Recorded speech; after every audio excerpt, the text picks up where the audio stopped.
So all this work that various people were doing with spectroscopy was showing how electrons interact with light.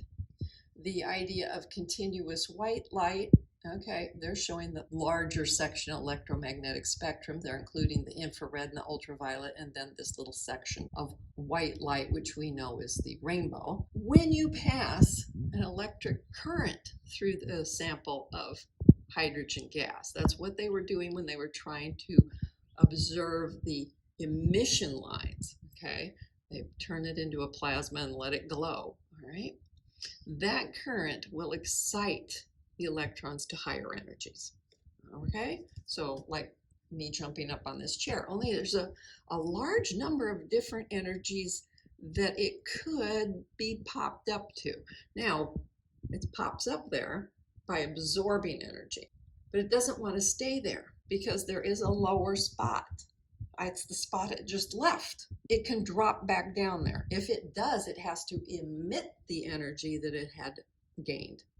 That's where these emission lines come from, when they drop back down to where they were before.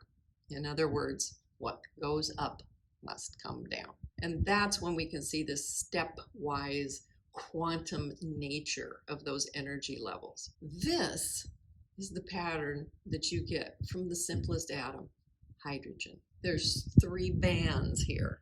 This is a band, this is a band, and this is a band. These happen very quickly. I mean, in nanoseconds, possibly even quicker than nanoseconds, depending on the particular element you're talking about.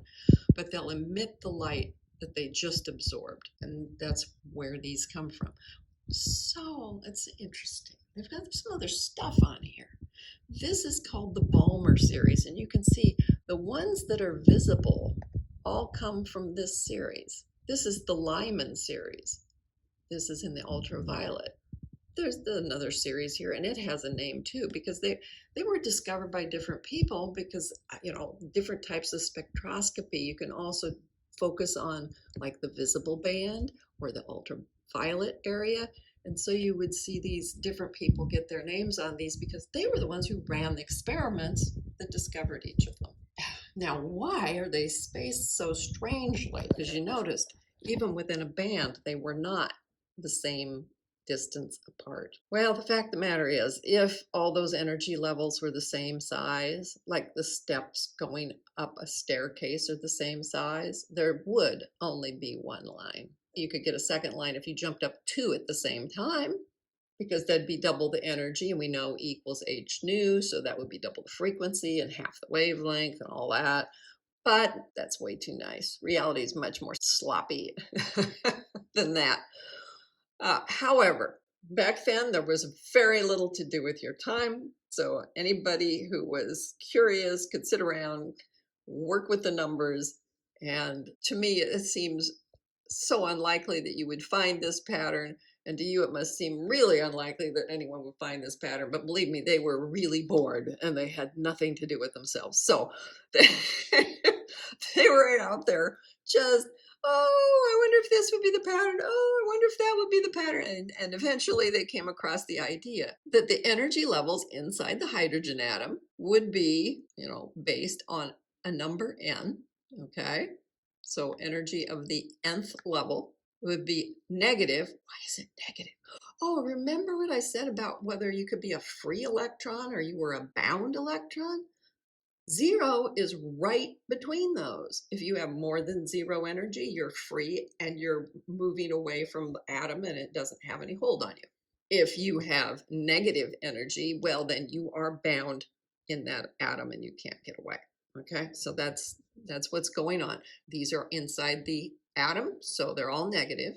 Hey, here's our friend Planck's constant showing up. R is Rydberg's constant, because Rydberg is the guy who did most of this stuff. And then it turns out that in your denominator, you have n squared. Like I said, finding out it was n squared must have been a little bit of a trick, because n squared in the denominator is not the first thing anybody would think of. So what does that mean? Let's just write a couple out using the actual number instead of the n, because, N is kind of clunky and makes you kind of crazy trying to figure out what the heck it is. And, oh, this would be over 1 squared. Well, that's still 1. So I'll just write it like that. The second level then, minus h, Rydberg's constant. And 2 squared is 4. The third one, minus h, Rydberg's constant, and a 9. And the fourth one. Okay, all of them have this minus hr in them. And then it's 1 over the square. So you can see that you're talking about 1, a quarter, which is 0.25, right? A ninth, which is 0.11. I'm just using 2 sig figs here. So, and then a 16th. Okay, so I'm going from 1 to a quarter to a sixth. Oh dear, 0.06. Well, if I round it, it's a 3.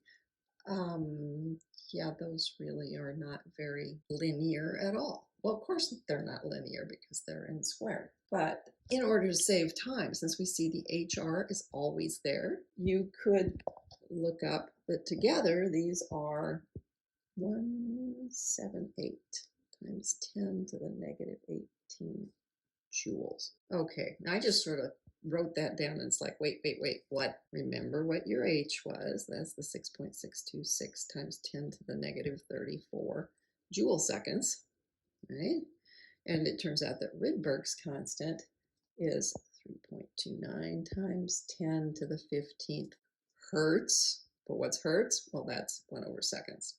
So the seconds cancel and you end up back with joules.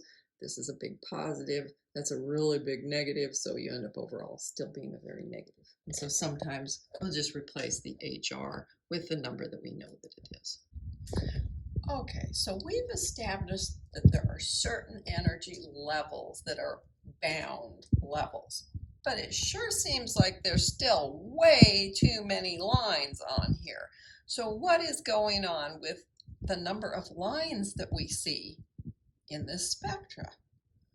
Well, each of these lines is representing a jump of an electron from a higher state, higher up here, to a lower state.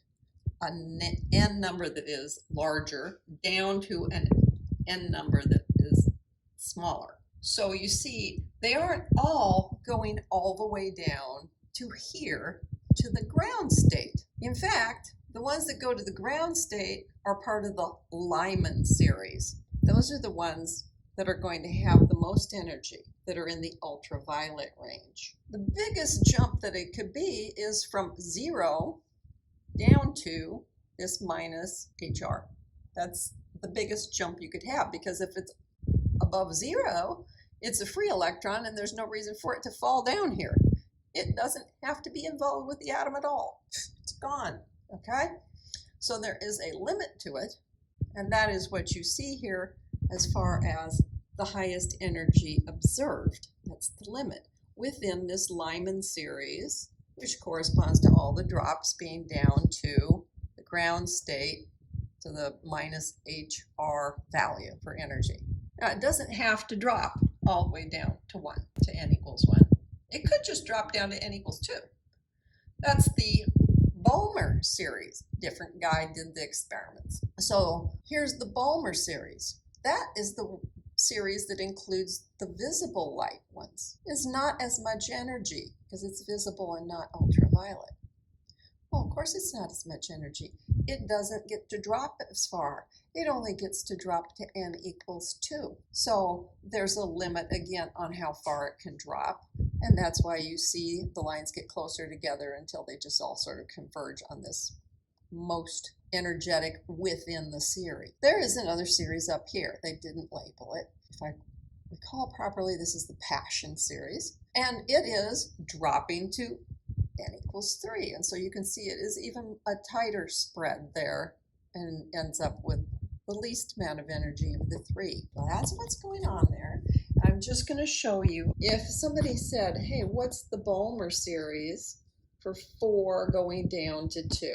Oh, okay. Well, how much energy would that involve? The energy that is emitted would be the energy of the upper level minus the energy of the lower level. So since we know that these are all That's going to be E4, that's the upper one, minus E2. And now we can put in how we deal with this from up here. See, here's E2, here is E4. We can put those in there. So we would say it was negative HR. And then this is 4, so the 4 is what is squared, minus. And then this energy is also negative, remember, minus and minus. So HR, and then 2 squared would be 4. Minus and minus is a plus. Let's consolidate this a little bit. So this energy that's emitted, we will just go ahead and take HR out since it's in both. We're factoring it out. Since these would cancel each other, this part would be a plus a quarter, this would be a minus a 16th. And the energy then would be HR times 3/16, which isn't the order you would actually put it in, but that's okay. Sometimes they don't ask for energy. Sometimes they'll ask for what's the frequency. Recall E equals H nu. This has an H in it, right? So this E equals H nu means that you could do this and you could say that the frequency would be the Rydberg constant and then 3/16 of it. And remember, Rydberg was per second, which is what we expect for frequency. So that all works out.